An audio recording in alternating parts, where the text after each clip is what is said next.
السلام علیکم ناظرین۔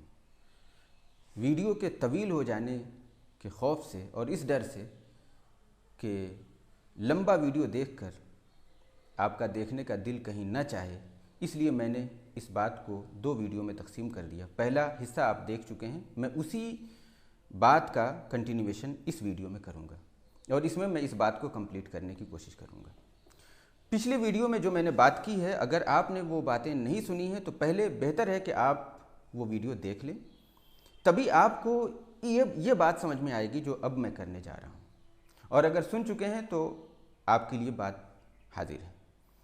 جو بات میں نے کی تھی اس کو سمجھنے کے لیے میں آپ کو ایک حقیقی انسیڈنٹ کی طرف لے کر چلتا ہوں۔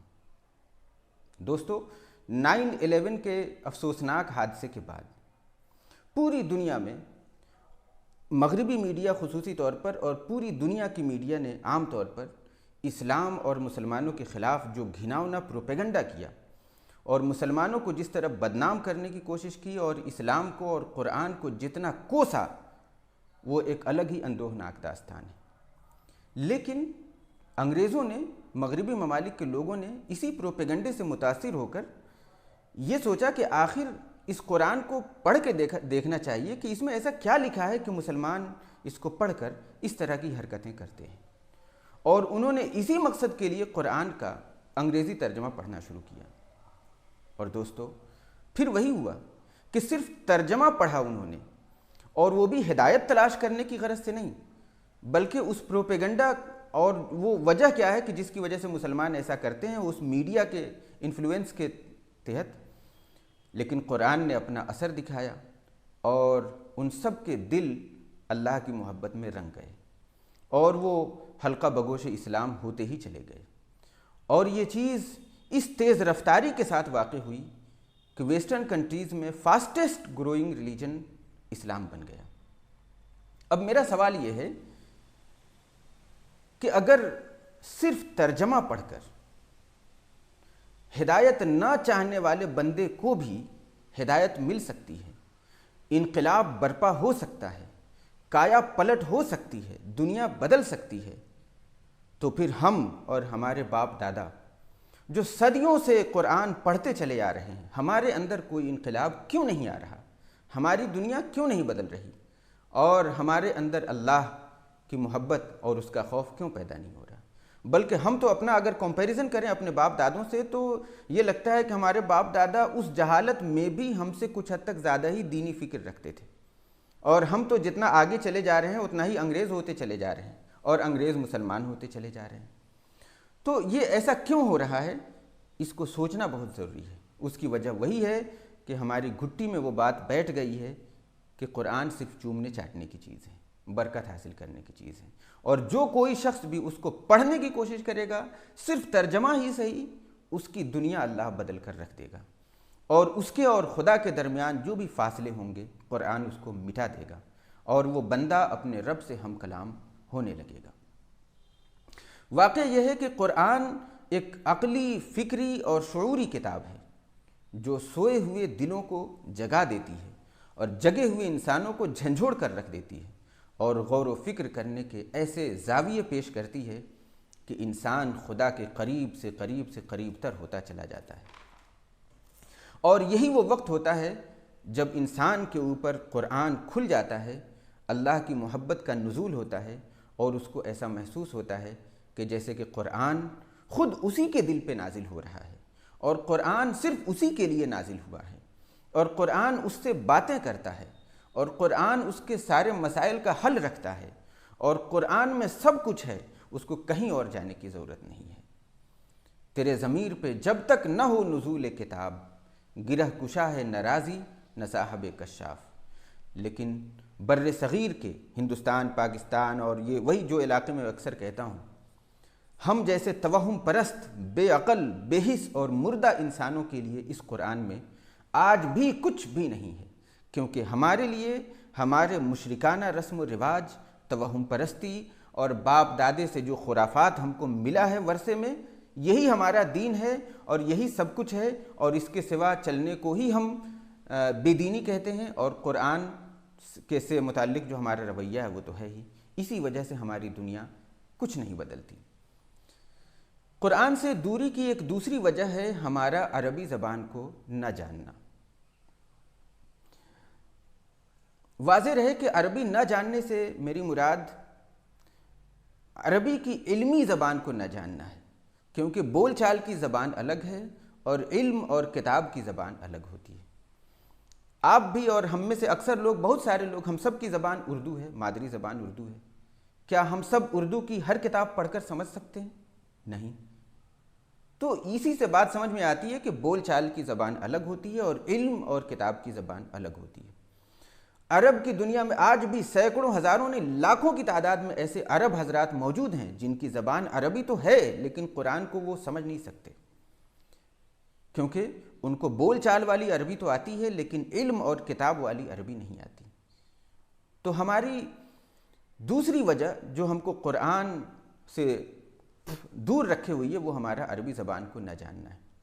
اس کو میں ایک مثال سے واضح کرنے کی کوشش کروں کہ اگر چائنا کی تاریخ کی سب سے رومانوی غزل جو اب تک کی ریکارڈڈ ہے، اس میں سے کوئی سب سے رومانٹک غزل اگر ہمارے یا آپ کے سامنے میں پڑھی جائے تو ہمارا کیا تاثر ہوگا؟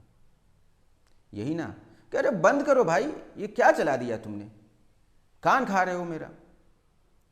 کیا اس کی وجہ یہ ہے کہ اس غزل میں کوئی کمی ہے، اس کی شاعری میں کچھ کمزوری ہے، الفاظ کے چناؤ میں کچھ خرابی رہ گئی ہے؟ نہیں، ایسا کچھ بھی نہیں ہے۔ اس کی تاثیر میں کمی ہے؟ نہیں، یہ بھی نہیں ہے۔ تو پھر وجہ کیا ہے کہ آپ کو اچھا نہیں لگ رہا؟ وجہ صرف یہ ہے کہ آپ کو وہ زبان نہیں آتی۔ اسی طرح اسی بات کو سمجھنے کی کوشش کریے قرآن کو۔ قرآن ایک ازلی نغمہ ہے، ایک ربانی ایک فلو ہے، اور اس کا جو اثر ہمارے دل پر ہونا چاہیے۔ کیسے عرب و تاریخ پڑھ کے دیکھ لیں کہ قرآن کا ایسا اثر ہوتا تھا عرب کے مشرکین مکہ اور ان کے سرداروں پر کہ چھپ چھپ کر کے آپ صلی اللہ علیہ وسلم کی تلاوت سننے آتے تھے۔ دن میں ایک دوسرے کو منع کرتے تھے کہ کوئی محمد کی بات نہ سنیں، گمراہ ہو جائے گا۔ جیسے کہ آج کل کے لوگ کہتے ہیں قرآن نہ پڑھنا، گمراہ ہو جاؤ گے۔ یہ ان سب کے تار انہی مشرکین مکہ سے ملتے ہیں۔ وہ بھی اپنی عوام کو یہی کہتے تھے، محمد کی بات، ان کا کلام نہ سننا، گمراہ ہو جاؤ گے۔ لیکن اس کی اثر آفرینی سے خود کو محسوس روک نہیں سکتے تھے، اور رات میں جب سب لوگ سو جاتے تھے تو یہ لوگ چھپ کر کے آپ صلی اللہ علیہ وسلم کا قرآن سنتے تھے، اور اکثر ایک دوسرے سے ٹکرا بھی جاتے تھے کہ تم کیوں اور تم کیوں، تو میں تو اس لیے آیا تھا، میں بھی اس لیے، اچھا کل سے پھر نہیں آنا ہے، اور پھر وہی کام کرتے تھے۔ واقعہ یہ ہے کہ بالی ووڈ کا ایک گندا سا گانا سن کر جب کہیں بجتا ہے اور آپ کے کانوں میں اس کی آواز پڑتی ہے تو آپ کے دلوں کے اندر ایسا لگتا ہے کہ کسی نے تار چھیڑ دیے، آپ کے بڑھتے ہوئے قدم رک جاتے ہیں اور آپ کی طبیعت وجدان میں آ جاتی ہے اور آپ پر ایک ایسی کیفیت طاری ہو جاتی ہے کہ جھوم جاتے ہیں۔ لیکن کیا بات ہے کہ اللہ کا کلام آپ کے سامنے میں پڑھا جائے اور ربانی اور آسمانی نغمہ پیش کیا جائے، لیکن جھومنا اور وجد میں آنا اور حال کا طاری ہونا تو دور کی بات ہے، تھوڑا سا ادھر کان لگانے کی بھی ہمیں ہمت نہیں ہوتی، طبیعت نہیں چاہتی۔ وجہ اس کی صرف یہی ہے کہ ہم کو وہ زبان نہیں آتی۔ یہ زبان سیکھنی ہوگی، اور ہمیں تو عبرت حاصل کرنی چاہیے بالی ووڈ کے ایک ایکٹر قادر خان۔ اب وہ دنیا میں نہیں ہے، لیکن میں اس اعتبار سے ان کی تعریف کروں گا، ان کا ایک انٹرویو یوٹیوب پہ موجود بھی ہے۔ انہوں نے کہا تھا کہ 5 سال لگا کر کے میں نے عربی زبان سیکھی ہے، عرب میں جا کر کے۔ ان سے انٹرویو لینے والے نے پوچھا کہ آپ نے 5 سال اپنی زندگی کے صرف کیے عربی زبان سیکھنے کے لیے، آپ کا کیا مقصد ہے اس سے؟ تو انہوں نے کہا تھا کہ میں بس قرآن کو سمجھنے کے لیے یہ ساری محنت کیا ہوں، اور آگے میرا مقصد یہ ہے کہ جب تک میری آخری سانس ہے تب تک میں اور جو بھی میرا ساتھ دے، میں مسلمانوں کو عربی سکھاؤں تاکہ وہ قرآن کو اس کی اصل روح کے ساتھ سمجھ سکیں۔ واقعی عبرت کا مقام ہے ہمارے لیے ایک ایسے شخص میں جس کی پوری زندگی بالی ووڈ میں ناچنے گانے میں گزری، لیکن قرآن کے تعلق سے اس کا خیال اور اس کی فکر کتنی خالص تھی۔ اللہ کو اس کی ہو سکتا ہے یہ ایک فکر پسند آ جائے اور وہ اللہ کے حضور سرخرو ہو جائے، اور قرآن سے ہماری جو یہ گمراہی کی جو اور یہ جو بے فکری ہے اور قرآن سے بے توجہی ہے، تو ہو سکتا ہے ہماری ساری نیکیاں غارت ہو جائیں اور ہم اس وجہ سے اللہ کی کتاب کو توجہ نہ دینے کی وجہ سے ہم پکڑے جائیں۔